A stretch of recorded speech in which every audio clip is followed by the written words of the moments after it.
Media ప్రస్తుతం మనం బైరెడ్డి సిద్ధార్థ రెడ్డి గారి దగ్గర ఉన్నాము.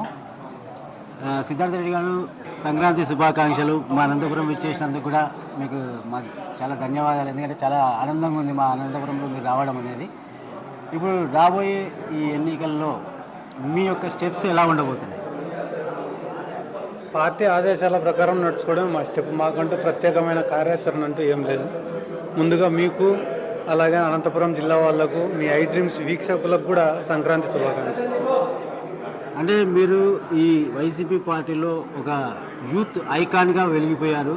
ఎక్కడ పోయినా కానీ మీ ప్రభంజనం అనేది మీకంటూ ఒక మార్క్, ఒక ప్రభంజనం అనేది ఉంది. దీన్ని ఎలా మీరు మన జగన్మోహన్ రెడ్డి గారికి ఇవ్వబోతున్నారు? మనం ప్రతిపక్షంలో ఉంటే కానీ ప్రభుత్వాన్ని తప్పుబట్టి ప్రభుత్వం యొక్క తప్పులను ఎత్తి చూపించి ప్రజల్లోకి పోతాం. కానీ ఇప్పుడు మనం ప్రభుత్వంలోనే ఉన్నాం కాబట్టి ప్రభుత్వం చేసిన మంచిని చెప్పుకుంటూ పబ్లిక్లోకి పోవాలా. రానున్న రోజుల్లో కూడా జగన్మోహన్ రెడ్డి గారు చేసిన మంచి గురించి ప్రజలకు వివరిస్తూ చెప్తాం. చంద్రబాబు నాయుడు గారు ఇన్ని రోజులు చేసిన మోసాల గురించి ప్రజలకు తెలియజేస్తాం, గుర్తు చేస్తాం. అలాగే రానున్న రోజుల్లో అనైతిక పొత్తులు ఏవైతే ఉన్నాయో, తెలుగుదేశము, జనసేన, కాంగ్రెస్, బీజేపీ, ఇవన్నీ ఇంటర్నల్గా ఎవరెవరు కలిసి వస్తున్నారు, బయటపడి ఎవరెవరు కలిసి వస్తున్నారు అన్నీ కూడా ప్రజలకు వివరించి చెప్పి న్యాయం ఏ పక్కన ఉంటే ఆ పక్క నిలబడడం అని చెప్పి ప్రజలను కోరుతాం. ఈ సీట్ల మార్పు అనేది ఏ విధంగా చూస్తుంది? ఇప్పుడు సీట్ల మార్పు అనేది జగన్మోహన్ రెడ్డి గారు ఈరోజు చెప్పిన విషయం కాదు కదా. దాదాపు ఒక సంవత్సరం రోజుల నుంచి గడప గడప బాగా తిరగండి, ప్రజల్లోకి వెళ్ళండి, ప్రజా సమస్యలు తెలుసుకోండి. ఎవరైతే కానీ ప్రజల్లో మంచి పేరు తెచ్చుకుంటారో, సర్వేలలో మంచి రిపోర్ట్స్ వస్తాయో వాళ్ళకందరికీ ఖచ్చితంగా టికెట్లు ఇస్తాను. ఎవరికైతే కానీ సర్వేలలో బాగా రాదో వాళ్ళని మారుస్తా, వేరే రకంగా పార్టీకి ఉపయోగించుకుంటా అని చెప్పి ఇంతకుముందే చెప్పడం జరిగింది. దాని ప్రకారమే తీసుకుంటున్నారు. ఎంతోమంది కొత్త కొత్త ఫేసెస్ వస్తున్నారు రాజకీయాల్లోకి. పాత వాళ్ళను అనుభవాన్ని వాడుకుంటూనే కొత్త రక్తాన్ని కూడా ఎంకరేజ్ చేసుకుంటూ ముందుకు పోతున్నారు. కాబట్టి వైఎస్ఆర్ కాంగ్రెస్ పార్టీలో కూడా అందరూ కూడా దీన్ని యాక్సెప్ట్ చేస్తున్నారు. చాలా సంతోషంగా కూడా ఉన్నారు ఈ మార్పులు చేర్పులు. అంటే కొంతమంది అసంతృప్తితో వెళ్తున్నారు కదా, దాన్ని కొంతమంది అసంతృప్తితో వెళ్తున్నారు, బయటకు వెళ్తున్నారు కదా, వారి పరిస్థితి? ఇప్పుడు సీట్ రానప్పుడు చాలా మంది అసంతృప్తితో వెళ్తుంటారు. నేను కూడా 2-3 ఎమ్మెల్యేలు, ఎంపీలు వెళ్ళడం నేను చూసినాను. వాస్తవానికి అయితే కానీ వాళ్ళ లైఫ్లో ఎప్పుడు కూడా కలగా నిండారు వాళ్ళు ఎంపీలు అవుతారని చెప్పి, ఆ స్థాయికి ఎదుగుతారని. కాబట్టి వచ్చిన మొదటి రోజును గుర్తుపెట్టుకుంటే ఈరోజు ఈ నిర్ణయం అనేది తీసుకోరని నేను అనుకుంటున్నాను. ఇప్పుడు మరి ఈ 2024లో జగన్మోహన్ రెడ్డి గారి డ్రీమ్స్ ఎలా ఉండబోతున్నాయి? డ్రీమ్సా అంటే ఆయన విజన్, నెక్స్ట్ విజన్. మీరు ఐ డ్రీమ్స్ నుంచి వచ్చారని డ్రీమ్స్ అనే వస్తుంది అన్నిటికీ.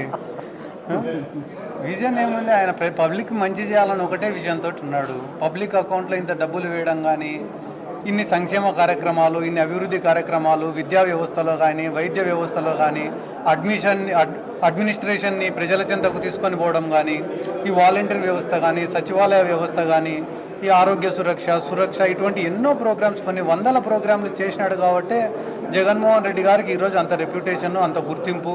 ఈరోజు ఎమ్మెల్యే అభ్యర్థులను కూడా చూడకుండా కేవలం జగన్ని, ఫ్యాన్ని చూసి ఓటేసే పరిస్థితి వచ్చిందంటే అది దానికి ఆయన విజనే కారణం. వీళ్ళు ఇప్పుడు రాబోయే ఎన్నికల్లో పొత్తులతో వస్తున్నారు. మీ ప్రత్యర్థులు అంటే మీ ప్రతిపక్ష పార్టీలు పొత్తులతో వస్తున్నారు. ఈ పొత్తులు ఒకటే కాకోకుండా షర్మిలమ్మ గారు కూడా కాంగ్రెస్ పార్టీలో చేరి, షర్మిలమ్మ గారు కూడా మీకు ఆపోజిట్గా రాబోతున్నారు. దీని ప్రభావం ఎలా ఉండబోతున్నారు? మీరు ప్రభావం ఎలా ఉండబోతుందని అడగడమే తప్పు. ఎందుకంటే కానీ ఈ రాష్ట్రాన్ని విడగొట్టింది కాంగ్రెస్, రాష్ట్రానికి రాజధానిని లేకుండా చేసింది కాంగ్రెస్, రాష్ట్రాన్ని అప్పులపాలు చేసింది కాంగ్రెస్, విభజన చట్టంలో అన్ని హామీలను పొందుపరచకుండా రాష్ట్రాన్ని మోసం చేసింది కాంగ్రెస్. అటువంటి కాంగ్రెస్ వాళ్ళు ఇప్పుడు జనంలోకి పోతే కానీ జనాలు యాక్సెప్ట్ చేస్తారని కలలో కూడా అనుకోవద్దు. అంటే ఆ ప్రభావం ఏం చూపించదంట. నేను ఇంత స్పష్టంగా చెప్పినా కదా, ఈరోజు రాష్ట్రం ఇట్లా అయిపోయింది, ఒక రాజధాని లేకుండా అయిపోయింది అంటే దానికి కారణం ఎవరు? ప్రత్యేక హోదా రాష్ట్రానికి రాలేదంటే దానికి కారణం ఎవరు? అవన్నీ, ఆ గాయాలన్నీ ప్రజలు మర్చిపోయి ఈరోజు మళ్ళీ కాంగ్రెస్ పార్టీ వైపు చూస్తారని మీరు ఎందుకు అనుకుంటున్నారు? అంటే ప్రజల భావాలు అలా ఉన్నాయన్నమాట. అంటే ఈ పొత్తులో ఒక ఎత్తు అయితే ఇది ఒక ఎత్తులాగా కనపడుతుంది. ఇప్పుడు మీరు చెప్పినట్ల బీజేపీ రాష్ట్ర అధ్యక్షురాలు ఎవరు? పురంధేశ్వరి గారికి, నారా ఫ్యామిలీకి, నందమూరి ఫ్యామిలీకి ఉన్నటువంటి బంధుత్వం ఏంది? వాళ్ళు పోయి ఎందుకు వైఎస్ఆర్ కాంగ్రెస్ పార్టీ గురించి అగేన్స్ట్గా మాట్లాడుతున్నారు? ఏ రకంగా చంద్రబాబు నాయుడుకు సపోర్ట్గా మాట్లాడుతున్నారు? స్కిల్ డెవలప్మెంట్ స్కామ్లో చంద్రబాబు నాయుడిని అరెస్ట్ చేయడం తప్పని ఎందుకు చెప్తున్నారు? ఒకానొకప్పుడు బీజేపీ వాళ్ళే కదా ఆరోపించింది చంద్రబాబు నాయుడు మించిన అవకాశవాది లేడు, చంద్రబాబు నాయుడు అంత నియంత లేడు, దొంగ లేడు, అవినీతి పరుడు లేడని చెప్పి బీజేపీ వాళ్ళే కదా చెప్పింది. మళ్ళీ భువనేశ్వరి గారు ఎందుకు సమర్థిస్తున్నారు దాన్ని? అంటే ఈ పొత్తుల గురించి నేను చెప్తున్నాను. వాళ్ళకి అవసరం అనుకుంటే మంచోళ్ళు అయిపోతారు, కాదనుకుంటే చెడ్డోళ్ళు అయిపోతారు. ఈ రాష్ట్రంలో కాంగ్రెస్ పార్టీని లేకుండా చేసింది జగన్మోహన్ రెడ్డి గారు. అటువంటి జగన్మోహన్ రెడ్డి గారిని ఏదో ఒక రకంగా దెబ్బ కొట్టాలని చెప్పి గుంటనక్కల్లా కాసుకొని కూర్చొని ఉన్నారు. కానీ పోయినసారి ఎలక్షన్స్కి ఈ ఎలక్షన్స్కి చాలా తేడా ఉంది. పోయినసారి ఎన్నికల్లో ఆయన పైన సింపతితోటి ఒక అవకాశం ఇవ్వాలా, కష్టపడుతున్నాడని అవకాశం ఇచ్చినారు.